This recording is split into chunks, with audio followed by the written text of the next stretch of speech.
کچھ ایسی پراپرٹیز بھی ہوتی ہیں جس پر دو اونرز ہوتے ہیں، وہ پلاٹ ہو گھر ہو، اور جب وہ ٹرانسفر کا وقت آتا ہے تب پتہ لگتا ہے کہ اس ایک پلاٹ کے اوپر دو اونرز ہیں۔ رضوان بھائی، جب ایک پراپرٹی ایسی جہاں پر دو بندے مالک کھڑے ہو جائیں اور اس بات کی کبھی یقین سے کہیں کہ ہم وی آر دا آنرز، ایک بندہ کہے میں بھی آنر ہوں، دوسرا بندہ کہے میں بھی، اور ان میں نقص امن کا خطرہ ہو، خون خرابے کا خطرہ ہو، یعنی کہ پتہ ہو کہ بھائی یہاں لڑائی نہیں ہے، خون خرابہ ہو جاتا ہے، خون خرابہ ہونا ہے، دونوں بندے قبضہ کرنے کی کوشش کریں۔ وہاں پر موسٹلی عموماً پاکستان میں یہ ہوتا ہے کہ جب 1-5 پہ کال ہوتی ہے، اہل علاقہ والے کرتے ہیں یا ان دونوں پارٹیوں میں سے کوئی کال کر دیتے ہیں کہ یہ بندہ میری پراپرٹی پہ قبضہ کر رہا ہے، وہ آپس میں لڑ پڑے، وہ کہتا ہے میری پراپرٹی ہے، دوسرا کہتا ہے میری پراپرٹی ہے، وہاں پہ پولیس آتی ہے، پولیس کے پاس اختیار حاصل ہوتا ہے کہ پولیس اپنی پرسنل کیپیسٹی میں وہاں پہ تالا مار دے، اچھا دونوں پارٹیوں کو باہر نکالے۔ پولیس کے بعد رائٹ ہوتا ہے، جی رائٹ ہوتا ہے، وہ عارضی طور پر ٹیمپریری طور پر پولیس تالا مار کر سکتی ہے۔ اس کے بعد وہ جو متعلقہ مجسٹریٹ ہے، وہ رپورٹ بنا کے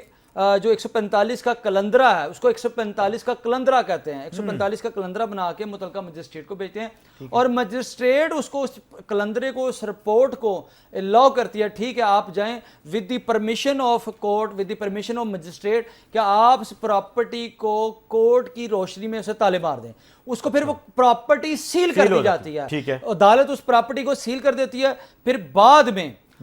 جو ایس ایچ او ہوتا ہے وہ اس نے رپورٹ جمع کرانی ہوتی ہے کہ اس کا جینوئن مالک کون ہے، پھر وہ دونوں کے انٹائٹل ڈاکومنٹ دیکھتا ہے، پارٹی اے کے بھی پارٹی بی کے بھی، دونوں کے انٹائٹل ڈاکومنٹ لے کر اہل علاقہ سے ایویڈنس کلیکٹ کر کے پھر وہ عدالت کے اندر دوبارہ جاتا ہے مجسٹریٹ کے پاس، ہوتے کہتا ہے جی، وہ ایک بندہ کہتا ہے میں مالک ہوں، دوسرا بندہ کہتا ہے میں مالک، پھر اس کو 146 میں ڈی سیل کر کے جس کے انٹائٹل ڈاکومنٹ اوریجنل ہوتے ہیں اس کو پراپرٹی کا قبضہ ود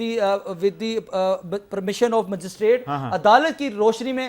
پولیس کو بلا کر، بیل کو بلا کر اس کو پراپرٹی کا قبضہ دیا جاتا ہے۔ چاہوں گا کہ ہوتا یہ ہے کہ وہ عورت کی پراپرٹی ہوتی ہے تو اس کا شوہر یا اس کا کوئی اور شخص یعنی کہ بیٹا ہو گیا وہ کانٹریکٹ کر لیتے ہیں ایسے صورتحال میں، اور بعد میں وہ ویلڈ نہیں ہوتا۔